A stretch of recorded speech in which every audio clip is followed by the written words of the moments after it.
All right, welcome everybody. This is Barney Kuntze coming back at you with another weekly VIP coaching call, and we have another amazing animal wellness expert on with us that was one of our featured presenters in our first Animal Wellness Summit. Her name is Petra Christensen, and Petra, you are in Colorado, correct? Yes, beautiful Pagosa Springs, Colorado. Awesome.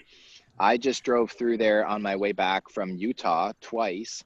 First, we went down for Gary Young. The founder of Young Living he actually sadly passed away last month, and we went down for his funeral and memorial. And then we came back through again after convention. I love Colorado. And I also understand that today is a special day. It's your birthday. Yes, happy birthday to me. Yeah, happy birthday to you. So great that you're on the call with us and sharing all of your amazing wisdom with us. I thought it would, what would be better on my birthday to do what I love, which is making a difference for people and for humans, actually, and horses. Did you? Oh, let's see. I think that's Eva, isn't it? Yeah, that's Eva. Oh. Yeah, well, that's awesome.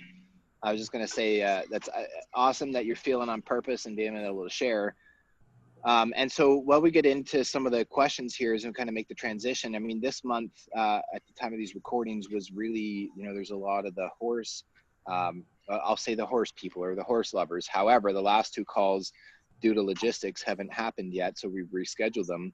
A lot of what we've been talking about on the calls have been with presenters have been about, I know Eva's presentations and the red light therapy that she promotes through her work isn't specific to just horses or dogs. It could be used on any animals, but I know the work that you do is very unique. And so I'm just curious if you could give us a bit of a brief summary about kind of, who you are and what you're doing before we get into some of the questions, because again, some people might not be familiar for whatever reason.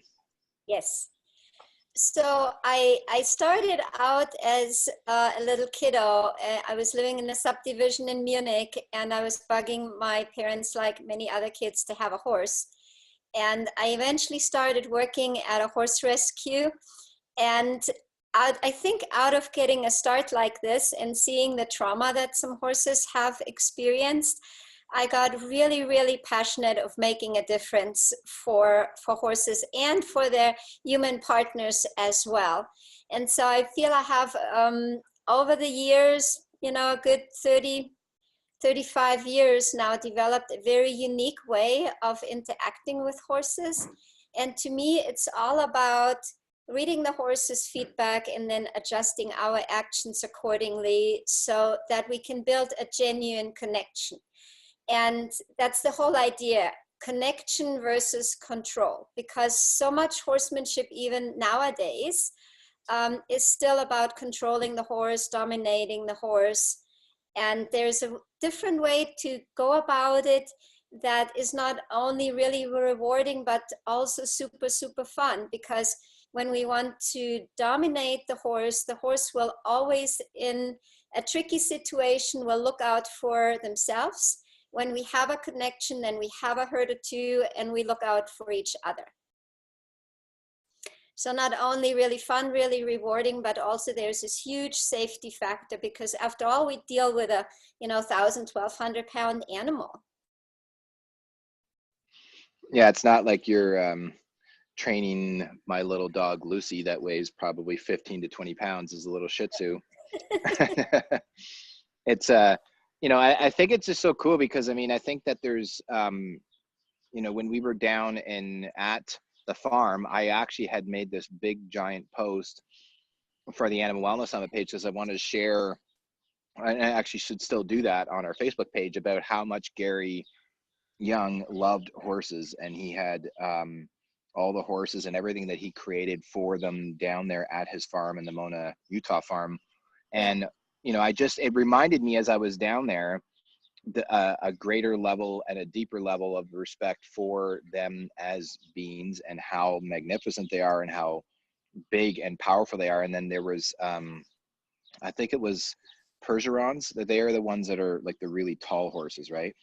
Yeah, draft horses. Draft horses, yeah.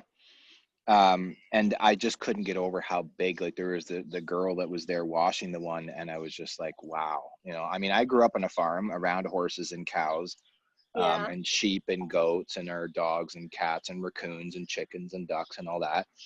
But it just reminded me of that. And I think that, you know, if you're a, I'll say this in quotation marks because you can't see me, but as a horse person, you've kind of gotten used to it. But what advice, this is just like an off the wall question, what advice would you give to somebody who, like, they've always loved horses and they want to start with like looking for finding the right horse, but they feel intimidated by just the pure size of them? Yeah. And you know, that's a really good point. And I think it's a good thing to address, because horses can be scary, horses can be dangerous, they are prey animals. When they are afraid, they are afraid for their life. And so it's really important to understand that, and also understand that we humans, we're not prey animals. You know, we used to go hunting and, you know, club animals down, or even other humans at some point. And nowadays, you know, we go to city market and buy our meat there. But we come from a very different perspective. And I think that's the wonderful opportunity that we have when we interact with horses. We have the opportunity to watch and observe a different species, put ourselves in their shoes, in their hoofs, and really understand where they're coming from and adjusting our actions accordingly, versus putting our will and our needs onto the horse. And there is a huge learning opportunity, not only when it comes to horsemanship, but also in everyday life, because it can really help us communicate with other humans better, because we start to put ourselves in other beings' shoes and understand where they're coming from, and then adjusting and our own actions and responses. Yeah, I think that's key. And I appreciate you meant, well, I think it's key. And the point that I'm referring to is just that with horses being prey animals, the difference, there was a presenter that just a couple weeks ago that was talking about this, and it's totally evading my brain right now, but it was the main difference between dogs and horses in regards to training. Do you have any comments on that from your perspective? Yeah, that's a great point, you know, because I see over and over again that a lot of humans try, especially when we have a lot of love for other animals, and we already got dogs and we're already familiar with having dogs around us, that we're applying those same principles. But dogs have a different way of living. They are predators, and so we can more easily relate to them. Horses come from a different perspective. So like you were saying, when somebody loves animals like a horse and wants to learn more about them and how to go about it, I think the biggest advice that I can give is to learn how to read the horse's feedback, so we understand in what emotional and mental state the animal is. And that's something that is totally teachable and totally learnable. We just need to know what to look for. And sometimes it's very, very subtle. And those little details are the ones that make the difference. Yeah, perfect. So I was going to ask that in kind of in continuance from the last question was, what would you, what tips, as I was asking about somebody who's kind of thinking they want to get started, or they would like to get their own horse, or they would like to start that journey, but they're feeling a little apprehensive. How can they build their confidence with like kind of the getting started steps? You know, I think it's really, really important first to understand that it's a huge responsibility to own any animal. And it's a whole nother level when you have a cat or a dog or any pets in the house to have a horse. They require more space. They have different needs. You know, cats are a little bit loners. They're okay to be by themselves. Dogs are happy when we're their company. Horses are herd animals. And a lot of times in our training, we want them to be individuals, which they are not. So really be sure that you have the financial means and you have the time that it takes to invest in having a horse.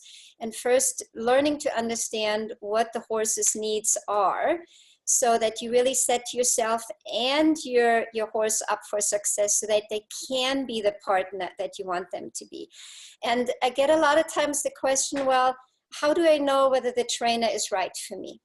And I'm going to say, watch the trainer, how they instruct other humans and whether that learning style and teaching style works for you. And the other thing is, look in the horse's eyes and see what the horse is telling you. Because the horse will always give instant feedback whether what we're doing is working for them or not. And when I see horses that have a lot of wrinkles around their mouth, when their eyes are halfway shut, when you see a stressed out facial expression, when their ears are really pinned back, then I know I have an unhappy horse. When their tail swishes, when they have a tense body language, when there is no rhythm and relaxation in their movement, then I have a tense horse, and I immediately know that whatever the human is doing is not working for the horse. So look in the horse's eyes and let the horse tell you whether the person is teaching what you need to know in order to have a really good relationship with your animal. Yeah, and I think the interesting part, as you were sharing that, I'm just thinking, like, it seems, and again, I feel like I've said this with a lot of the dog trainers too, is just when you explain it, like I ask the question, and it's a basic question, but it's an important question, because again, if there's not that clarity of understanding of some of these foundational pieces, you can not only get yourself in a lot of trouble, but then that can lead to the, I think at least, and you probably will know better from your own training experience and what you do with your students, but it can lead to the kind of continuance or an expanded fear and anxiety about it, because they don't feel like they know what to even look for in the first place. Very true, you know, and so many people get into horses. They had a childhood dream to ride with a horse in the sunset, and then things go eerie because there is not enough knowledge, or the horse has already some baggage from their previous life, and dreams get crushed. And that's, for me, you know, when I get a new student, it's important to me to understand, what is your dream? What would you like to achieve? So that I can help my student really progress and have goals and walk and move towards that dream while being on that journey together with a horse. And a lot of times I see that people get really their dreams crushed, they get frustrated, they lose their confidence, because there is this opinion, well, I just put the saddle on the horse, I get on and I pull on the reins to stop and I kick the horse to go. And first of all, you see that a lot, so that's what you think is the right thing to do, and it's simply not, and it's just not safe, because a horse has to be rideable in order for it to be an enjoyable experience for the human and for the horse. So there are things to know that we need to do on the ground, where we can ensure that our horse is connected to us, and our horse has rhythm and relaxation in their body and trust and confidence in us, so that we are ready to get on and enjoy the ride together. And I think that's the biggest thing, that a lot of times I see people that ride horses that I wouldn't be riding. You know, I'm afraid for their safety and for their life, because they're not aware of those little details, like you said earlier, that already show me that there is a problem. And even when somebody have had a horse for a long time, I see it over and over again, that the little things like how I approach my horse and what feedback my horse is giving me, what feedback is my horse giving me when I put the halter on?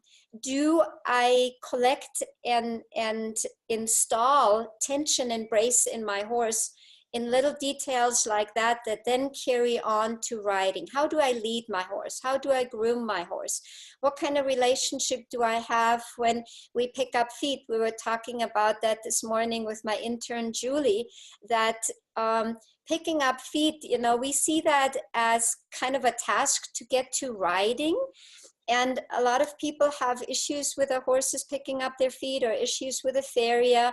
And then because we live in this society where we still talk a lot about control, we're trying to control the horse and tie the horse down and make the horse do things because it's ornery and because it's stubborn and because it just is, you know, obstinate and not listening and doing what we want it to do. But in the end, as a prey animal, the horse gets very concerned when it does not have the opportunity for flight, when it doesn't feel safe.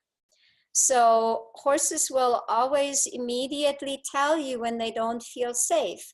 And little things like picking up the feet and really knowing that my horse is willing to relent the foot to me and allow me to take control of their movement is so huge.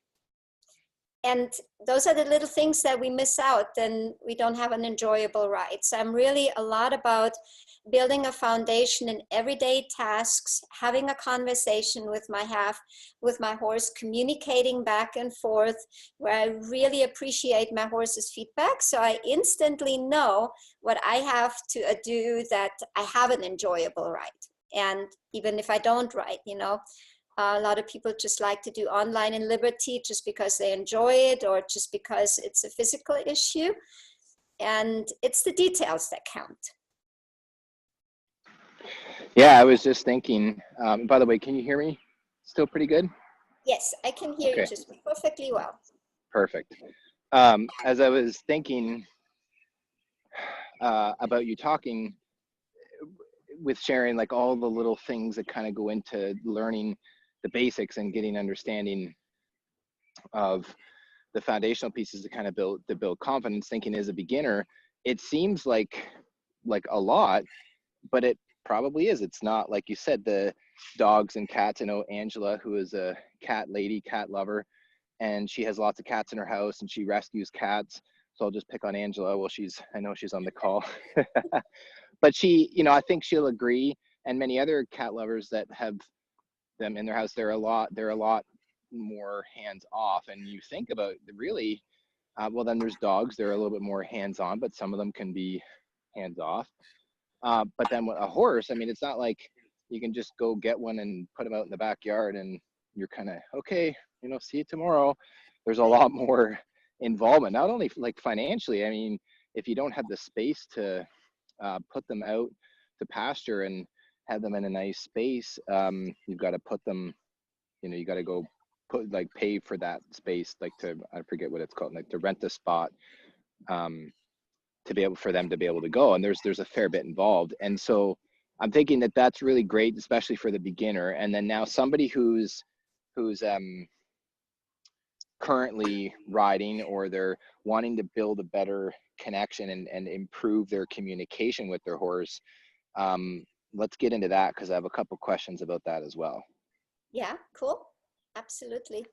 So what would you tell somebody to give them some basic tips about how they can refine their communication with their horse? So the last year's Animal Wellness Summit, my presentation was a lot about refining communication and to actually use thought, energy, and body language to communicate with our horse. So that's a great start to kind of get an idea of how I'm teaching and what I'm teaching, that it is really, really, really possible that with thought, energy, and body language, we can communicate with our horse. And to give you guys an idea, if you've ever seen one of these amazing National Geographic's videos that are usually filmed from above, and you see a horse herd at dead gallop, and they're like a swarm of fish, they move in unison. And they do that with thought, energy, and body language. So if horses do it together with each other, then we humans can learn this as well. And we have the innate capability. It's just not something that we learn in school or everyday life, but it's totally possible. So on my video, I kind of go through how to learn to feel energy in your body. So you can have a walk energy in your body, a trot energy, you can have a canter energy in your body, and you can communicate that way to your horse. And so that's a great way to start. I also have a genuine connections library on my website. All the articles are free. I talk about the natural horse habitat, which gives people a little bit of an idea of how to keep a horse so that the horse is happy and can be the partner that we're dreaming of. I talk about healthy physiology, which is such a huge part, because if our physiology, if our human physiology and our horse's physiology is not set up correctly, if we're out of balance, out of whack, mentally, emotionally, physically, then we're going to have a really hard time communicating. So you need to find that homeostasis, that balance. Then wholehearted communication. I give a lot of ideas how to use thought, energy, and body language.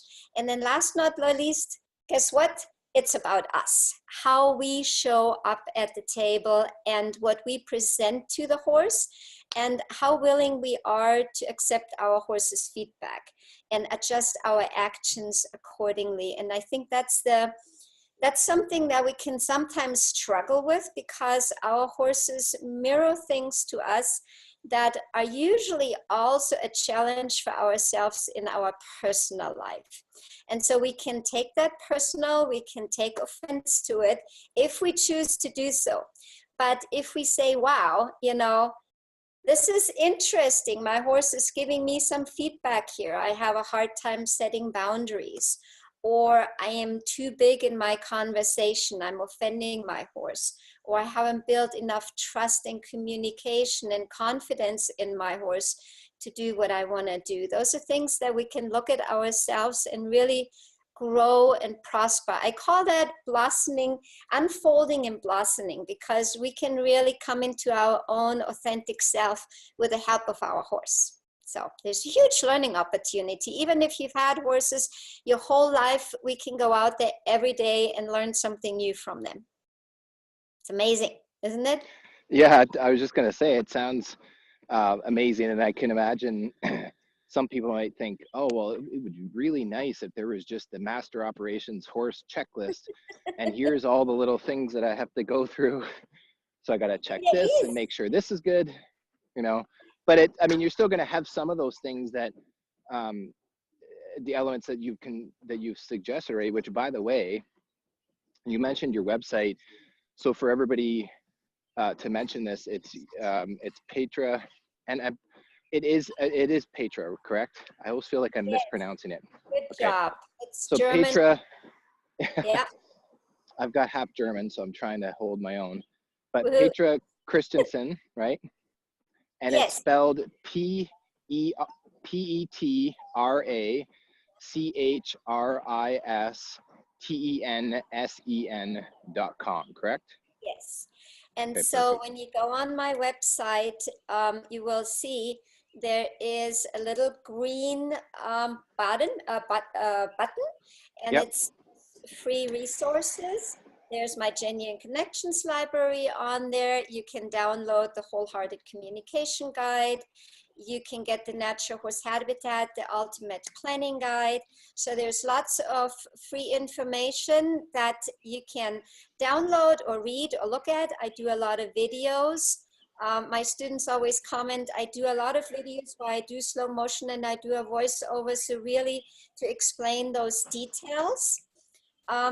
That, you know, go there, check it out, see how you like it. If you have any questions on the VIP Animal Wellness Summit Facebook page, you can definitely post there. You can also check in with me through my website, whatever feels better to you. And Barney, you were saying this little checklist, and there's action. Oh, yeah. And Oh, I there think is a checklist. there's a checklist. And I think you just gave me an idea. This is cool. I think my new presentation for the next Animal Wellness will be, is my horse rideable? And provide a checklist for people. What do I need to look for that I can actually have an enjoyable, safe ride where I can keep my confidence, increase my confidence, and have fun with my horse? So how about that? Yeah, that sounds good. I mean, partially kind of kidding, but also serious at the same time that, when you look at, so for example, when I was running the gym, I've now put in my time and service as a club owner and I have moved on to other ventures, but Right. I had my master operations checklist, which didn't always get used. But when I look back to when we were running the smoothest as a company, we used that, where it was day in, day out, even if the manager knew that they knew what they needed to do, there's always those little things that you sometimes forget about, that when you're like, oh yeah, I have to restart the computer every week and do this so that the computer doesn't slow down. And I mean, just little things, but I mean, I think it's really helpful because there's a lot that I can imagine that, because of the vast experience that you have throughout your whole, I mean, really your whole lifetime. But then there's the newbie or the kind of just getting started rider who at a surface level understands or is aware of some of the things that they should be looking for. But I think that would be really helpful because then it gives you a more broad view as to what the things you can or can't do, or more so like what could be done in order to make sure that you have the best experience possible with your horse, Right. right? Yes, and I love the idea that you brought your fitness club up because yes, you have that master list and you have a certain checklist that you're working on, and then at the same time, if you have an employee that gets sick, you have to adjust. If you have the computer breakdown, you have to adjust. So you have your list, you know what you're looking for, and I think the biggest part is that a horse is not a motorcycle. We don't just put the key in, vroom, and we press the button and we have a rideable horse. So that's the beauty of having a horse, that we interact with a living being.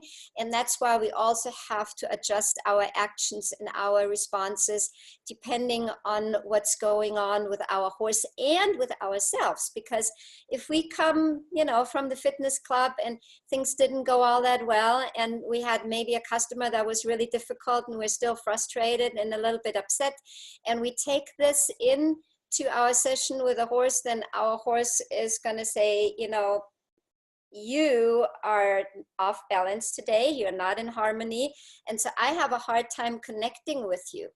So it's a matter of having a checklist, but also going with the flow and knowing when to do what and what to look for. And that's where it goes back to what I started out in the beginning, with really being able to look at your horse, understanding the feedback, seeing those little bitty itty details, like, a tight chin or a non-blinking eye or tension in the tail, or in the overall body. A lot of times horses stand with a cocked leg, which means relaxation, but at the same time, the head and neck is high and kind of tense and tight.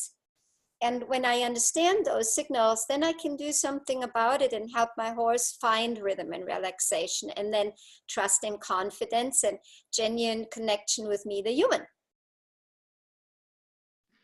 Yeah, well, that's perfect because as you were talking, I got this vision of, have you watched, is the movie Avatar? Love The it. one with the blue planet or the Yes. blue people? The blue So, people. yeah, so I got the vision of you talking about that, and I forget the characters' names, but it was the girl on the blue planet showing, I think it's Navi or something like that, showing the Yeah. other guy how to build that connection with his, we'll call it horse for lack, because it was like some sort of animal, right? Yeah, And I they was had, what's that? flying dragon kind of thing. Yeah, I can't remember, but it was such a good movie. But you know how they basically would connect to we'll just call it the horse, with their hair, and then Yeah. they would become connected and become one. And so I'm thinking that that was a pretty physical, simple example of being like, oh, well, now they're connected. It's like turning your computer on and being like, well, the computer's on, but there's something not right. The internet connection's slow, or there's something just not 100% right. And that seems, even though it may not be easy to fix if you don't know how to fix it, but either you don't have an internet connection or you do. And my just example here is with what you've been talking about, is that the challenge I can foresee for people is that there's not that physical obvious connection of like, okay, now we're connected, but there's that energetic connection, which essentially to me is the same thing.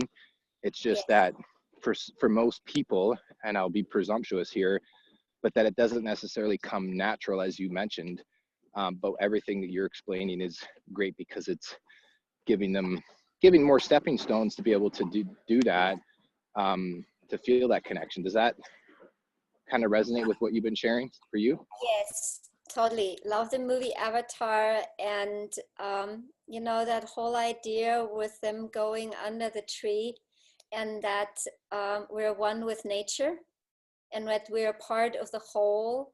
And that's what's missing nowadays a lot, and that's also what we're craving, because we're missing connection, and not with each other, but also with the animals and with nature in general. So I love that idea of pointing out that movie. And I also love that idea of having a physical connection, and also knowing that it doesn't necessarily have to be physical.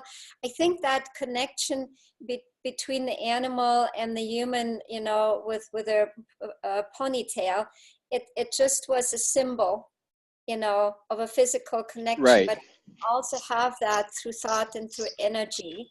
And we can share our personal space. And I talk a lot about that there's a difference when we occupy space versus honoring space and sharing space. And there's just this beautiful moment, and we had it this morning with my intern Julie, and I was so excited for her, because I have a quite challenging horse. He's very dominant, and usually when he gets to meet somebody, his first response is, no, I don't like your idea. Why should I do this?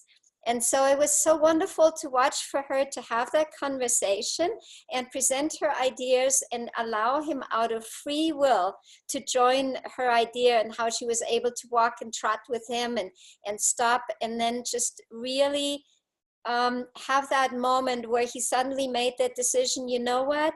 You're worth it, that I am following you. And when you have that, where a 1,200-pound animal is suddenly deciding that, because of the way who we are and the way we act and the way we appreciate them and the way we have a back and forth conversation, it's not, I'm telling you to do this, you're trotting, you're walking, you're doing this, you're not doing this, stop doing that. We have a conversation. We say, can we walk together? Can we trot together? Can we stop together? And we got that this morning. And it's, oh boy, it's such an amazing feeling. And I want everybody, I want to have that, whether you're a beginner and you're just getting into horses, or you have a horse and there's something missing that you're still trying to grasp. It's right there, and it's totally learnable. It takes time. You need to be willing to invest the time. You need to allow yourself to be open. We were talking about that this morning, how it's sometimes tricky to get our horse's feedback, because we take it personal. My horse doesn't love me. My horse doesn't like me. But to just say, wow, this is interesting that my horse is showing me this feedback. What can I do to continue to share my idea, so that he is then out of free will able to join? Because willingness, which we're always looking for in the horse, comes out of free will. And so having that connection, even if it's not that physical one from the movie Avatar, but through thought and through energy and through sharing space and honoring space together versus occupying. Yeah, that's really great. And I appreciate you clarifying that, because I think that when I had the vision that I had shared with you about that with Avatar, wasn't, you know, necessarily about the, as you said, with the physical, it's not like there is that for the physical part, but just to have that kind of envision that as though that connection is being made, to make that physical connection, even if it's just visualizing it, to feel the energetic connection. Because then, as you said with your client or your, pardon me, your intern, is that I imagine that it probably was really empowering for her to feel that, because it's one thing to have that with another human being. You know, some people treat human beings like that, where they're like, no, like I'm the dominant, you know, you're going to listen to what I say. And even with them parenting, and I am challenged with that with my 3 girls, more so the 2 that are older and conversing with me, because our youngest right now is 9 months. So she's anyways, but just having that conversation, like, well, do you think it's a good idea? You can jump off there, but you might hurt yourself. And then they ask why. And I'm like, well, try it and find out. But I want to tell them, no, don't do that. Get down, get off there. There's that urge to do that. And I think that, would you agree that that carries over into the connection or like communication with horses? Oh, yes, absolutely. Yeah. Let me ask Julie whether it was empowering for her this morning. Oh, yeah. Absolutely, it was. Absolutely. Can you hear her? Yeah, I could. Yeah. She said, absolutely, it was. It really was. And so that's awesome. it's a, you know, that's a really good point. Like you pointed out with your kids, it's a conversation, and to point out, you know, yes, you can do that. And then, you know, you have the choice, and then, you know, this might be the outcome. And it's all about having a vision for a positive outcome without being attached to it with a horse. Because as soon as we're attached to a certain outcome, it feels like pressure.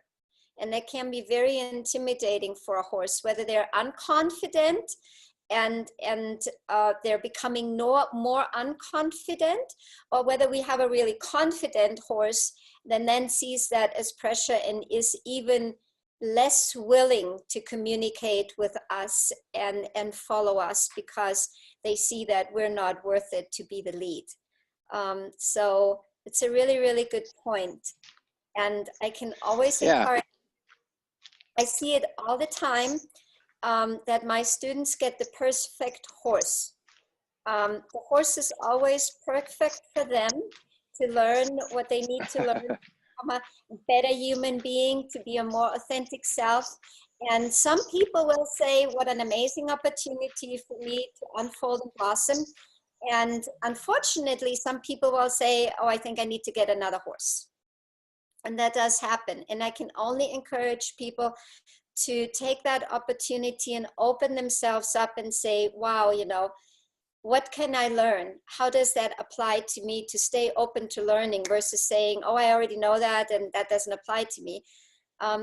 What can I learn from this situation that my horse is offering to me? Yeah, well, it makes me think about that. Some people take that perspective in relationships, even with humans too. Like, yes, oh, it's not me, it's my spouse, my other partner. So I'm just going to move on and go to the next relationship. But I always had been, one of my mentors would always say, he's like, you can spin off from any relationship, business, marriage, you know, friendship. And you're like, oh, well, that person, blah, blah, blah, blah, blah, or this horse, you know, has given me problems and all this stuff. When in reality, the hard thing to do, the challenging thing to do, is to look in the mirror metaphorically and look at what is it within myself that I need to work on, or that I'm learning or being taught.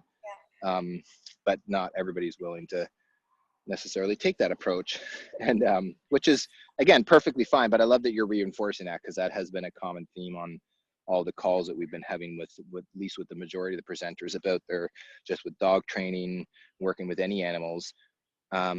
And if I could ask this question, I'm thinking about the, you know, talking about your intern Julie, but also just in general, if somebody's feeling like there's a lot of tension and worry within themselves, but also with their horse, how can they read, like, what you mentioned a couple times, a couple things, but could you specifically address the, like, how someone can address worry and tension in their horse, and then how can they release it? Yeah. So tension and brace is always apparent or there when there's fear. Fear means the absence of tension and brace. Okay. Interesting, right? I hear you say, Yeah. okay. Yeah. I just wasn't sure if you were going to continue to keep going there. So let's go to comfort zone for the human and for the horse. So comfort zone is where we feel 100% okay, where we're confident, where we feel comfortable, and where we, I want to say, let's say, feel nothing. It's neutral to us. That's where we are ourselves, right? And that is for people and for horses in different environments, right? That can be in yourself, that can be in your environment, that can be in your family, with your friends, in your work situation. Whenever our environment changes, that's when our confidence can change as well. As a learner, you know, if we had a lot of pressure as a child to perform, then we might be really damaged as a learner, and we're literally afraid to learn something new because we found out if we don't get it right away, there are consequences. It's the same thing with horses. When horses have in their when they're growing up, if they have been taken away from their mother in a very violent way, that they just got separated, if there was a lot of pressure on them to learn new things, then they're unconfident and their comfort zone is very small. And the first thing that I always stress for humans and for horses is find where your comfort zone is. And I'm just working with a lady in New Jersey. Her comfort zone is at home. And when she thinks that, you know, she needs to go to the barn and interact with a horse, that's when the butterflies come. That's when the sweaty hands come. That's when the racing heart comes. And everybody in her barn said, well, why don't you ride? You know? But it was for her already hard to go to the barn. She had a very frightening accident, got really, really hurt. So the comfort zone is at home, and we need to increase our comfort zone very slowly. We need to play approach and retreat, figure out where it's at, and then play approach and retreat. That might be something as simple as getting in the car and walking back to the house, or driving to the barn and driving back home, and just feeling in your body, what is your body telling you when you're expanding your comfort zone. And you know, you might have a little bit of butterflies, but you can say, you know what, I can still handle that. I can use my breathing, I can use my awareness, and I can still go forward, right? When we're in panic zone, we're not learning either. So we need to figure out where's our threshold, where's our horse's threshold. I had a student in Croatia that was doing online coaching with me for a while. Her horse was afraid to leave the property. And her current riding instructor said, well, it's very simple. You get on the horse and I take a crop, and when the horse doesn't go forward, I whack it on the butt. And she said to me, you know, I don't want to do this. And thank goodness she said, I don't want to do that, because that could have gone really wrong. So what we did was we put a barrel on the property, and we put a barrel just outside the gate. And then online, on the ground, we just had the horse do a simple figure 8 around those barrels. And then the next day we had the barrel, you know, a little bit further. And the pattern helped the horse, that it was something that it could rely on, that it was something that gave consistency.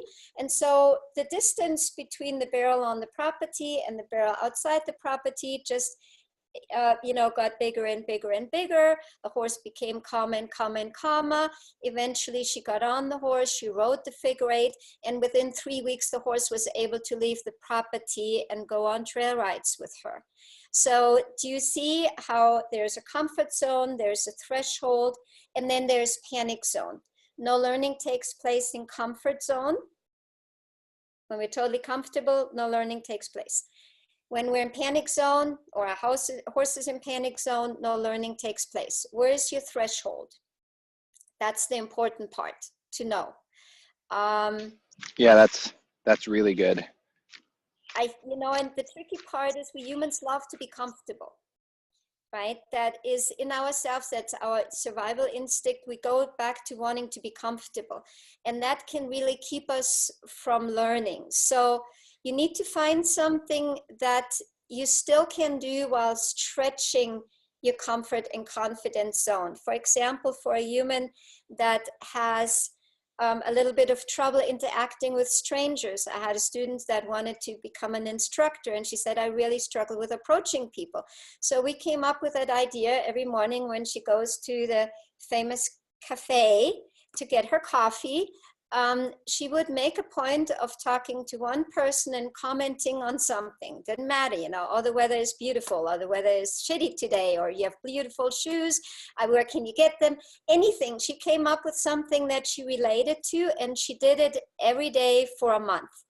And then after the month, she said, I look forward to going to getting my coffee and finding somebody that I can talk to.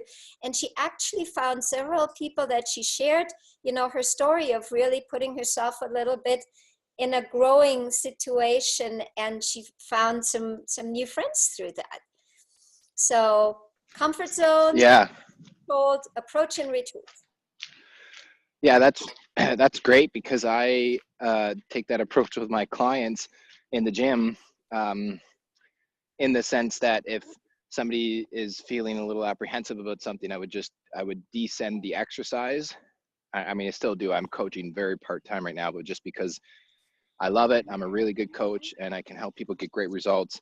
And I found that if you push people too far beyond their comfort zone, then they get cold feet, and then they're like, I don't know if I want to come back, or next thing they start canceling sessions. But if I can just, the best analogy that I've been able to use, which I feel like this will, maybe you've used this yourself, but it will resonate with exactly what you just said, is the rubber band. Yeah. Where if you take an elastic band around two thumbs and you just go from comfort zone, which is the rubber band's just touching both of the thumbs, and it's just there barely hanging on to sitting on the thumbs, and then you start stretching and pulling your thumbs further and further apart, but you do it very quickly. When you do it really fast, it's going to stretch way beyond the comfort zone or the threshold of the rubber band, and then it'll just snap. But if you just slowly get to the edge, or as you referred to it, the threshold, and then you just go in and then out and keep going out, they've actually shown that, I think, the rubber band, when done right, will expand 4 to 5 times beyond its original circumference or length, compared to if you just went too quickly. And I feel like exactly what you just shared, that's perfect, because that's I mean, sounds kind of horrible that that would have been shared from before, and that some people, that they would have suggested that you do that they would have suggested just hitting the horse, whereas you were like, well, it's just simple. Here, you're going to slowly stretch that rubber band, and it sounds like it worked. Yeah, and use patterns. Horses are pattern animals. We humans are pattern animals. We love patterns because that gives us comfort. That's something that we can rely on. And then just out of that pattern, increase the comfort zone. And I love that idea with the rubber band.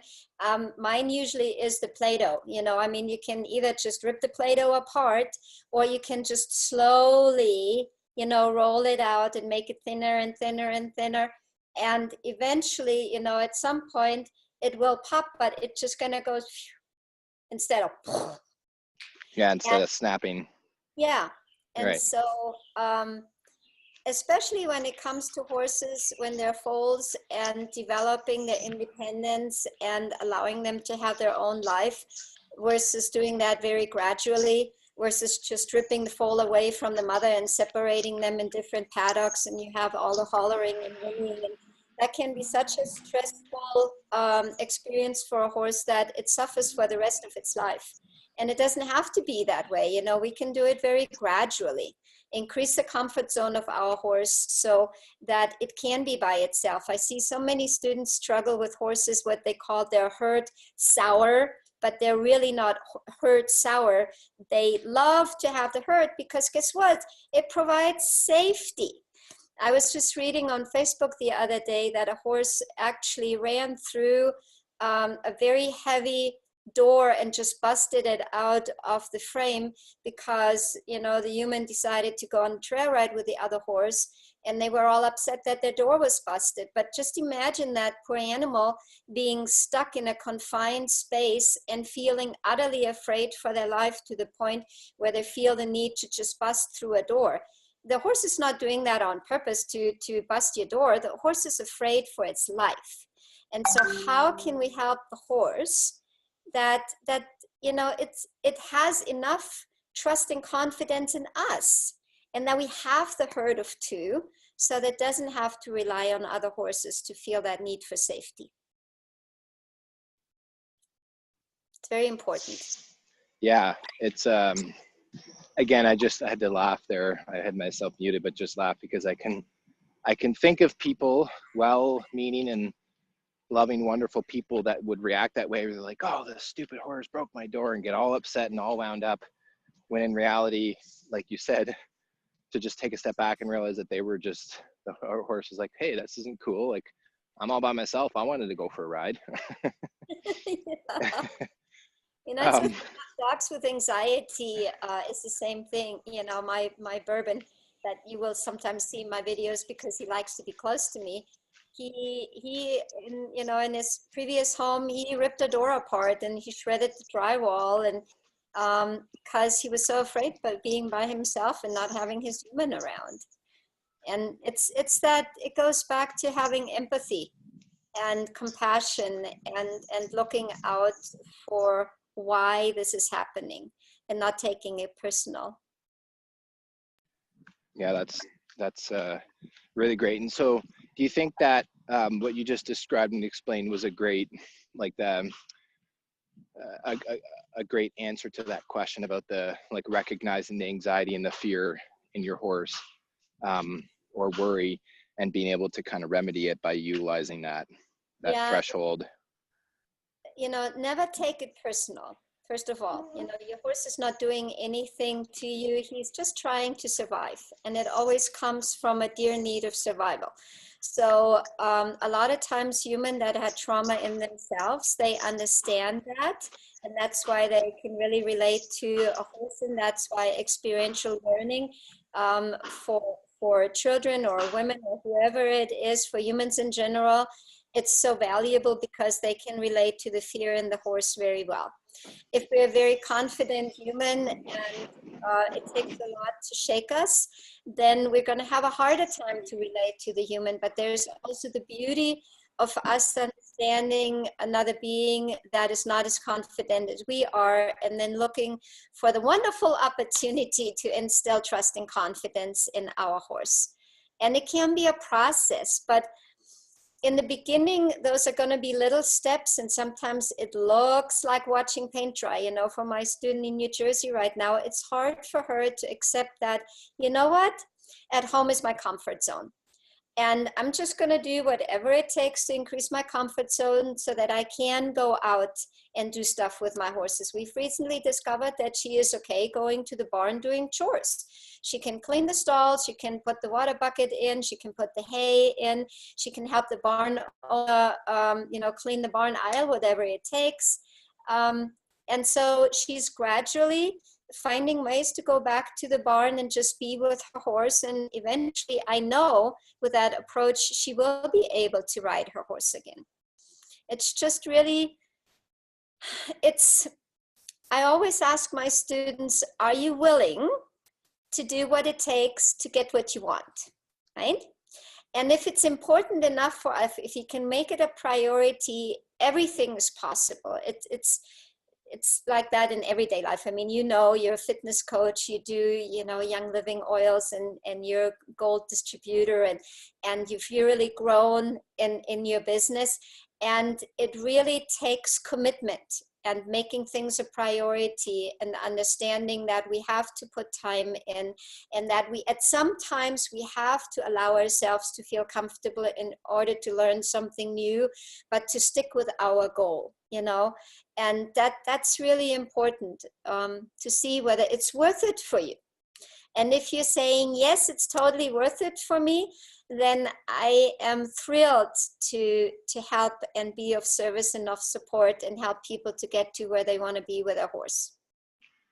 Yeah, that's amazing. I would like to have you talk a little bit about that, because I know you have some great courses and some programs. And before we get into that, just to acknowledge that, yeah, it does with anything, with taking care of your animals, your own health, your business, your finances, your relationships, their connection with your horse, and having it to feel more genuine. And it takes a lot of work.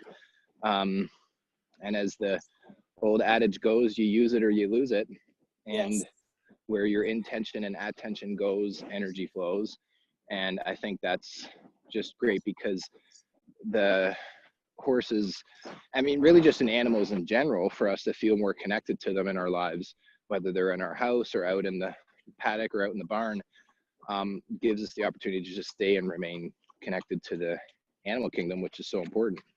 Yes. Yeah, I really, that's where that whole idea of having balance, it's so important. And horses, they have a natural desire for balance. And that's why we can find balance when we're around them, if we allow ourselves to unfold and blossom, that is. So yes, absolutely. Yeah, totally agree. That's cool. So now why don't you tell us, because I know on your website, on petrachristensen.com, there's the information. So tell us just about, I know there's the courses that you have an intern that's at your place. You mentioned online coaching. So tell us a little about that, because this always happens when somebody listens to one of these calls or one of the presentations from the summit. One of the biggest comments that we have received most consistently is, oh my goodness, this is like having a buffet or a smorgasbord of all the best presenters at the touch of my fingertips, with getting to know all you guys better. And so then they want to reach out to you and work with you, or do some online coaching, or take one of your courses. Tell us a little bit about that, because I think that's really important. We always want to encourage all of our VIPs and listeners to support you in your work, because it's very unique and very much needed, what it is that you do. Yes, thank you. Thank you so much for giving the opportunity with the Animal Wellness Summit to spread our knowledge and reach more people, because that's how we can make a difference, right? So if you're simply interested and want to learn more about what I do, there is my Animal Wellness Summit video that's about an hour long. It gives you the idea of what is the lead, and why actually a lot of horsemanship is quite dominant, and what to do about it. And then there's some really practical hands-on information, how you can learn to feel energy in your body, how you can use phases in order to communicate with your horse, and what to look for in your horse when it comes to body language. I talk a little bit about comfort zone there and how to set yourself up for success. So that's a great place to go back to. Then, of course, I have my Genuine Connections library. All the articles are for free. There are videos, there are articles, there is my Wholehearted Communication Guide that you can download. There's a Natural Horse Habitat Ultimate Planning Guide that you can download. That's all free. And then I also do something that I think is very special. You can send me a video of you and your horse, about 10 minutes long. Do a YouTube link, send it to me, and I will ask some questions, give you a little bit of an idea what information I need. And then I will give you an inventory, what I see where you're at right now, and what the steps are to get where you want to go. And students always love that. They always learn something new, and sometimes it's a tiny little twist on what you're doing, and you can make a huge big difference. That's free, guys. So 10-minute video, you can email me at magic@petrachristensen.com. Send that to me and I get in touch with you.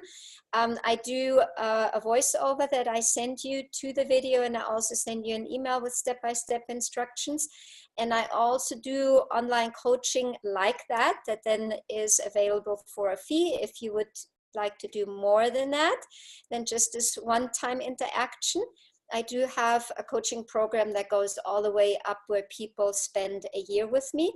And then I also have some online courses that I have in the pipe. They're coming out very soon. So if you're interested in that, if you sign up for my Genuine Connections library or for the Wholehearted Communication Guide or the Ultimate Planning Guide, or you're emailing me personally, I can put you on the list and we'll send out the information as it becomes available. That's really cool, and good on you. High five from Canada for doing that for free, because I think that's, I mean, it's smart for what work that it is that you do, because again, people might come along and find you online and not necessarily fully know like, oh, well, what makes this, I'm just going to say that, I don't know if this is what they think or they say, but I say, what makes this chick different than all the other horse trainers out there? Yes. Of course, if they're listening to you now, they're thinking, well, I already know what the difference is, but that's a great option for them.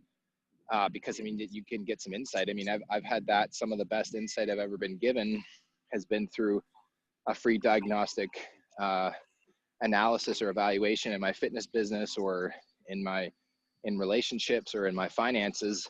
And I will say that the trick is my experience is the information and the wisdom that's given sometimes is as valuable as that which we place on it. And so if we get it for free, some people don't take it as seriously. So I have this saying that well, I shouldn't say I have this saying, I've picked up or taken on this saying that when you pay attention. And so even though that they'll do that, I think it's great that you do that for free. And then if people, they're inspired, they're like, wow, this is really cool. Petra already really knows her stuff. Then that's a great invitation for them to work with you, which is really cool. You know, I feel really, really passionate about making a difference. And I also feel very, very passionate that you need to find the person that you want to learn from that works for you. And so giving somebody the opportunity to put the time in to go out, film the horse, and upload it. And we horse people are not always computer savvy. But if you go through that trouble and you're willing to do that in exchange for me to give you, you know, an inventory where you're at, where you want to go and how to get there, I'm totally happy to give that for free to you. And again, it's up to the person to value that or not. You know, there's nothing I can do about that. And it's really, really true. Oh, for sure. A lot of times, you know, we think something is valuable depending on what price it is. So that's for the person to decide. But I want to make a difference for horses and for humans. And that's my way of giving back, because I have over my lifetime, whenever I was searching and wanting to learn something new, I was struggling with something, I've always received help and support. And except for one time where I didn't, and maybe that's why I'm so passionate about doing that. But that's really, really important to me. So take advantage of it. Just because it's free doesn't mean you get a ton of value out of it. And you can just check out whether it works for you. And if it doesn't work for you, then that's totally okay too. But take advantage of that. I know, free value, all of that, totally agree. No, yeah, and that's why I'm reinforcing what it is that you do. I'm just saying that my encouragement is for them, when you get this, do that for free, then it's to put it into practice. I just was saying that I've had people, so it can go both ways. They come into, I'll just use the gym. They come into the gym, they're in a free trial. Hey, this is awesome, but they're not really totally committed. So they don't really maybe take it that seriously and they don't join the gym. And there's other people that like, I'm coming in, I've got $2,000. I'm going to throw it on the table and buy some training sessions and join the gym. And I'm committed, but it doesn't actually mean that they're committed. And so I think it's brilliant how you're approaching this, because there's paid options, free options. And really that's the same approach that we have with the summit. Yes. I just think we put the value at there first. And if people see the value, great. And if not, then it's like offering water to somebody on hot summer's day. If you're thirsty, then go ahead and take the water. And if not, then have a great day. Yeah. Yes. And at Very the same cool. time, we all need to make a living, you know, and it's wonderful to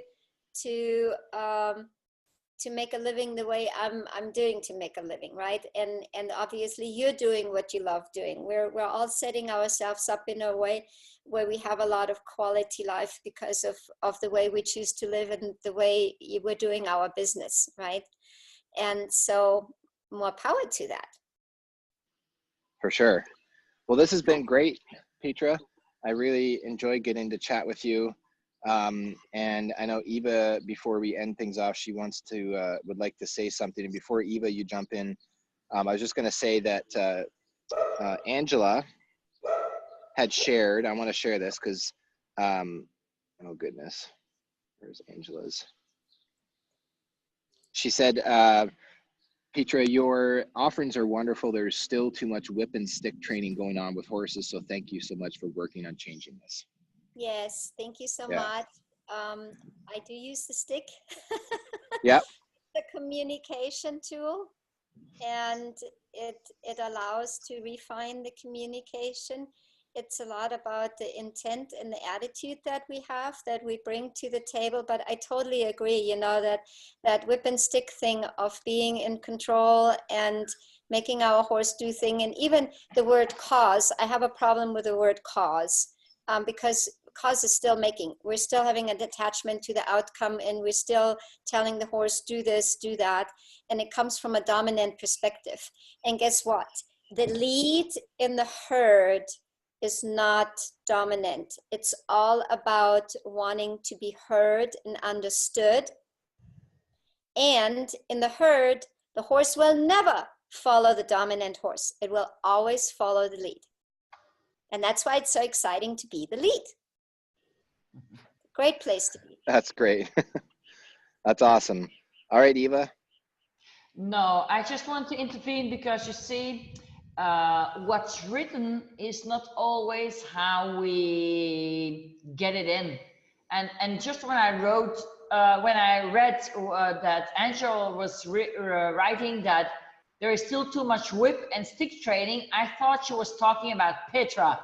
And I just wanted to intervene to tell you that I've known Petra for over 6 years now. It was 6 years ago when her personal horse had colics and she contacted me for me to help her. And I mean, it may seem to you that there is too much whip, but you're not interpreting it correctly, because I know Petra for all these years and I know that there is no whip in what she does. And I just wanted to make that clear.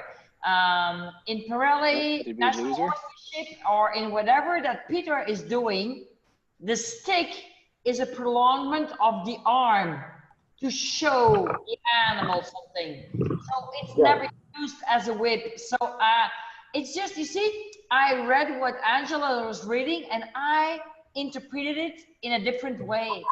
And that's also always the danger that you have with written content, because you can interpret it differently. And so I just wanted to intervene and say, Petra doesn't use a whip. She doesn't do that. No, but Eva, I live in Virginia, USA, Central Virginia, horse country. There's a lot of the cross-country jumping, like hunt jumping, and there's a lot of dressage and a lot of training. And some people, their horses are, you know, treated very well and cared for and trained in a gentle way. But when I say whip and stick, I mean like the trainer, her client, you know, I will hit it with the stick and it will go. And whip and stick, they use you know, like in the British Army guys have that stick, and that's what they use, whip and stick. And so she doesn't. She's changing this. So yeah, if you read quickly, it can be misinterpreted. But I did not mean Petra does that. Okay. So you see, I just want to make things clear. And that's the danger we all have. Whatever you are communicating, whatever you are trying to share with people, talking about it, showing it in videos, and writing about it can be totally interpreted differently. So it's always a little danger. And when I saw this, I had to intervene. But that was here that's why forum like this is good. Petra is doing it the right way. Yes, absolutely. Yeah. We can communicate if you put it in an article and put it out there, and someone reads. So that's why these are good. And that's why I wish more people would come and appreciate that you can get feedback and, you know, clarification. So. Yeah, absolutely. Yeah, and I would always encourage, you know, that's what it is all about. You know, always be sure to ask questions and to clarify, so that, you know, that goes back to communication, right? And being open to feedback and listening to what we're seeing and what we're hearing, and communicating back and forth, so we have a thorough understanding what the other being is trying to communicate, whether it's a human or the horse. Yeah, I thought that was great. Perfect example, right? Awesome. Yeah. No, that's awesome. Great. Thanks for that reminder and for sharing that, Eva, because that is in